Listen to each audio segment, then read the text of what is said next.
Treadaway is a cast member of the new series Star Trek Picard. Yeah. And the Borg are featuring in it, and also your Voyager co-star Jerry Ryan is correct. Guest starring in it. Have you had any contact with anybody in CBS about the possibility of Admiral Janeway, who's had a lot of experience with the Borg?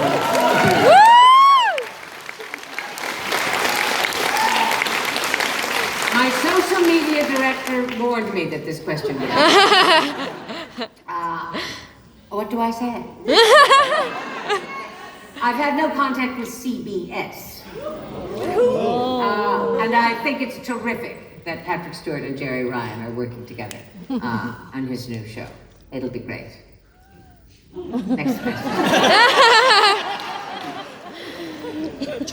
I really do. You know,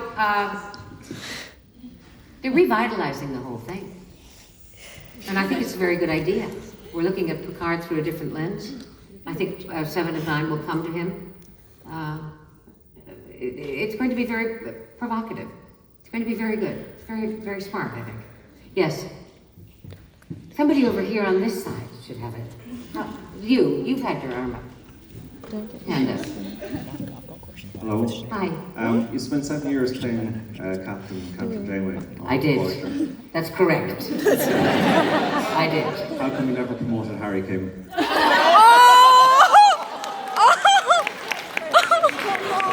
One has to earn a promotion. Ensign Kim was very busy, fooling around at his console, doing nothing.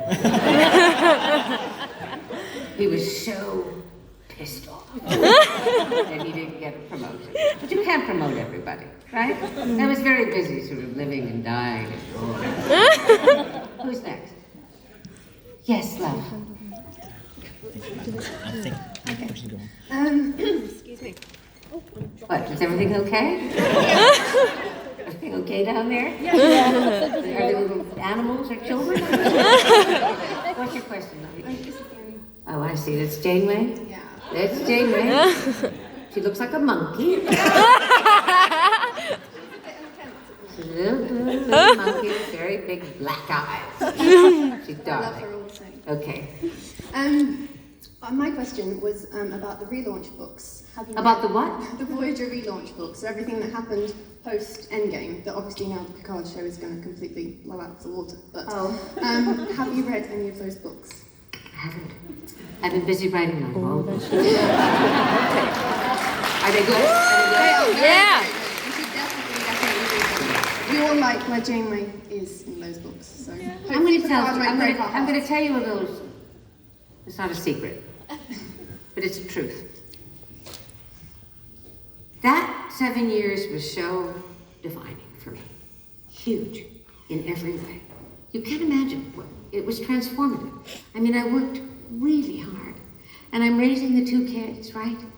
And I'm learning that women in science are finding me a role model. And the whole thing just takes off. And I remember that. And I hold it in my memory as a piece of gold. So I don't often go out of it or from it. Perhaps I should. But I believe that holding it that way stands me in good stead. I think you'd be happy with where Admiral Janeway ends up. So Admiral, well, she ended up dead the last time. that may or may not also happen. Oh, later on she gets to live. Okay. Science fiction. Yes. Yes. Who's next? You can tell her that she's not. But you know, in Endgame, I insisted on dying. No, she didn't. I said, somebody's got to die. Either Captain Janeway or Admiral Janeway, so let's let the old woman die and let the young one live. A lot of controversy about that. But I had my hand in that little annoying neck. Yes. Okay, back to the book. So I've been really intrigued hearing about the process of how you decided what goes in and how you don't regret anything that you did put in the book. But I'm curious, in retrospect, is there any particular anecdote or personal reflection that you wish you would have included in How to Forget? Nothing that stings. Nothing Darn, that unsettles. no I had to go through a winnowing. I mean, I had to be very selective, love. Do you know? Yeah, of course. I could have written so much more, because life is big. Clearly. But I do understand in my own reading, which is wide and voracious, if I may say, I can always tell when the author is going on too long. Right. They have to be chosen very carefully. They have to advance the story. From an acting point of view, they have to advance the action. And from a literary point of view, the action of my life. So I've discarded and deleted whole chapters, which is a killer. I bet. But I think it's necessary. Do you know? Yeah. Yeah. Well, I think it turned out pretty darn perfect, if I must say. Oh, you're so sweet. Thank you.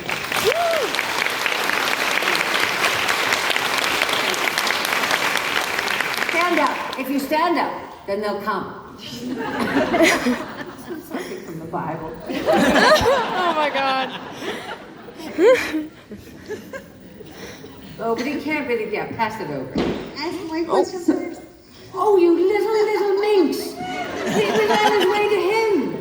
I'll get you next, but let him go first. Oh, she's a little one. Yeah. Hi, Hi. my name is Fionn. How do you do? I'm doing well, thank you. Good. Kate Mulgrew, what do you love about your life?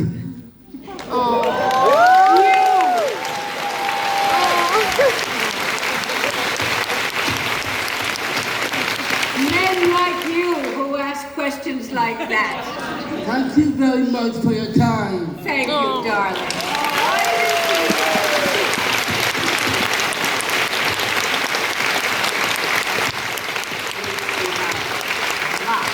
Sorry, my question is in relation to when your parents fell ill. Did you and your siblings agree on the care your parents had? Was it a mutual decision? Was it difficult? Was it a topic of disagreement? Well, of course it was. And obviously you're going through this yourself. This is what I find the most common conflict is in families. My father resisted me every inch and step of the way. And I took my mother. There's a scene in the book where after her diagnosis that night, after dinner, I run her bath. She's in the tub. And I said, you've got to name a healthcare guardian. You've got to do it, Mom, so we can get everything in place. Now, who do you think that should be? I'll never forget it. She always used to put the washcloth over her breast. And she looked at me and went, I said, that's good. And I went to LA and I got the caregivers and I came back and I said to my father, Dad, she has Alzheimer's disease. And she's not going to get better. I am now the healthcare guardian. Here are the papers. Jesus H. Christ. I said, yeah, Jesus H. Christ indeed. So now I'm going to tell you that in this house, a woman is coming with her husband and they're going to take care of Mother and you. Oh my goddamn dead body. I said, well, here it is and it's legal. They came. This was the woman who was my nanny for 20 years, Lucilla Ledesma, Ruiz Torres, La Signora Fantastica. It's in the book. They came. I said, Lucy, don't talk to him. Just walk quietly through the living room. Deposit the scotch on the box. Deposit the soft-boiled egg. Say nothing. Within 2 months, she was sugar. Hey, sugar. Where's that scotch? Where's that soft-boiled egg? Within 6 months, she was indispensable. Within 3 years, she was an angel. And at the end of my mother's life, it was indescribably beautiful what she did. She took care of them both so impeccably and with such generosity of spirit. I urge anyone sitting here today, if you are suffering because of a loved one's Alzheimer's, because you can't figure out who's going to take care of her, and even if your resources are tough, try to get everybody together, try to get somebody in the house who is not related to take care of the person who is sick. It will provide you all with the energy you'll need to go through this thicket with them. So, yeah, it was tough. I had the neurologist out to the house, the neurologist, to tell my father that my mother had Alzheimer's disease.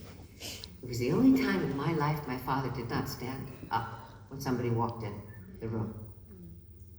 Did not extend his hand. The loss of my mother was so great to this Irishman, this handsome, funny, fabulous Irish guy, that he found it unbearable. And that's why I insisted that she give me the guardianship, because I knew he wouldn't do it. And he wouldn't take care of her. And there would be turpentine on the stove, and there would be fires, and there would be car accidents. But I took care of all that. And it's hell. But get a caregiver in there if you can. Really. Is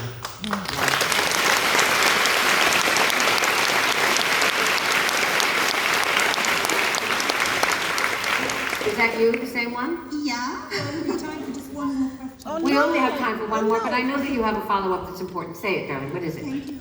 I want really to know, how did you imagine yourself when you were younger? I mean, have you imagined yourself like this, to be an influencer, inspiring, and talking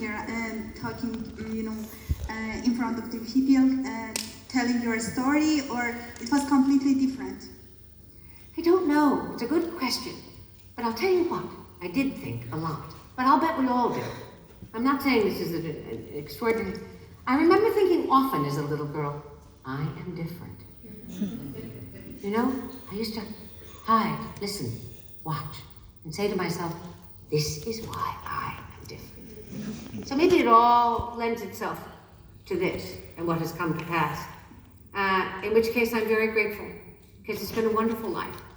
And if I have helped or influenced the world at all, particularly women in science, then that is deeply, deeply gratifying to me.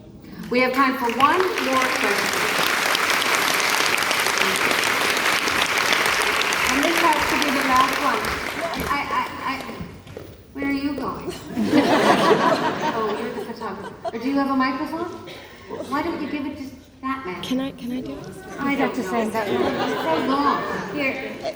Oh, it's very much Old Testament. Yeah, no, I was looking actually at that. Thanks very much. It's a good question. I love you, by the way, but I'm going to pass you to him because he really loves you. I say you should share the mic. And We will. All right. Hi, Kate. Hi. This is utterly surreal. They've already asked the nerd Trek question, so I won't look like the only weirdo in the room.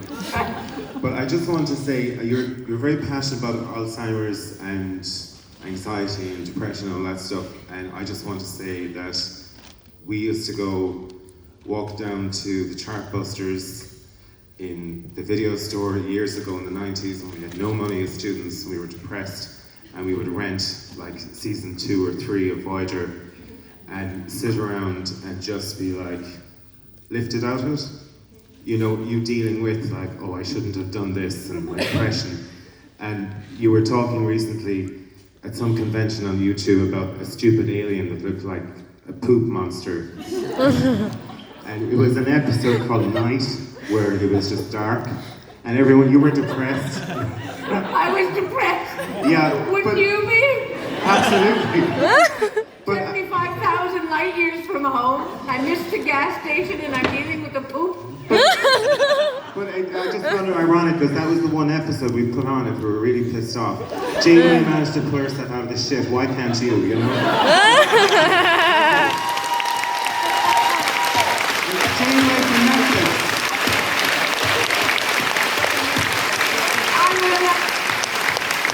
I'm gonna let that gentleman have the last word. You understand why 25 years later Janeway is so deeply gratifying. Thank you.